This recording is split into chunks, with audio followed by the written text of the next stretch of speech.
জাতির পিতার কন্যা মাননীয় প্রধানমন্ত্রী।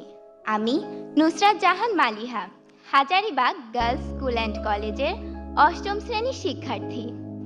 আমার বাবা একজন দিনমজুর। 2 মেয়েকে নিয়ে আমার বাবা মায়ের নিত্য অভাবে সংসার। আমার নিরক্ষর বাবার কাছে আমি রাজকন্যা।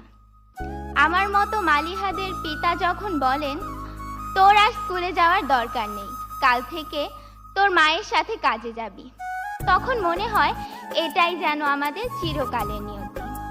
কিন্তু মাননীয় প্রধানমন্ত্রী, সেই দুর্ভাগ্যের নিয়তির শিকার আমাকে হতে হয়নি। আপনার শিক্ষা সহায়তার জাদুর পরশে আমার মতো লাখো মালিহা আজ স্কুল, কলেজ, মাদ্রাসায় পড়ে উচ্চ শিক্ষার স্বপ্ন দেখছে। এটা শুধু আপনার জন্যই, তাই আপনার প্রতি আমাদের সীমাহীন কৃতজ্ঞতা। মাননীয় প্রধানমন্ত্রী, বছরের প্রথম দিনে এক সেট নতুন বই হাতে পাওয়ার কি যে আনন্দ তা আমি বলে বোঝাতে পারবো না। নতুন বইয়ের ঘ্রাণ নেওয়ার সুযোগ আপনি আমাদেরকে করে দিয়েছেন।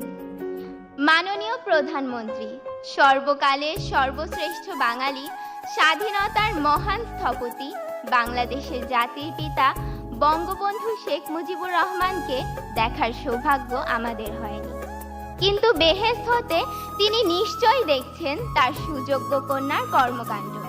দুঃখী মানুষের মুখে হাসি ফুটিয়ে কিভাবে তিনি সর্বক্ষেত্রে বাংলাদেশকে এগিয়ে নিয়ে যাচ্ছেন। মাননীয় প্রধানমন্ত্রী, একটি স্বনির্ভর দেশ গড়তে শিক্ষা যে কতটা গুরুত্বপূর্ণ, জাতির পিতার পর কেবল আপনিই তা সবচেয়ে ভালোভাবে অনুধাবন করতে পেরেছেন। আর সেজন্যই দরিদ্র মেধাবী শিক্ষার্থীদের ঝরে পড়া বন্ধ করতে আপনি চালু করেছেন এই উপবৃত্তি। তাই আপনার প্রতি কৃতজ্ঞতা জানাতে আমাদের প্রিয় শিক্ষক আক্তার স্যারের কবিতার কয়েকটি লাইন বলতে চাই। শিক্ষা সবার অধিকার, মানুষ হবার মন্ত্রণা, এই দেশেতে সবচেয়ে ভালো বুঝেছেন শেখ হাসিনা।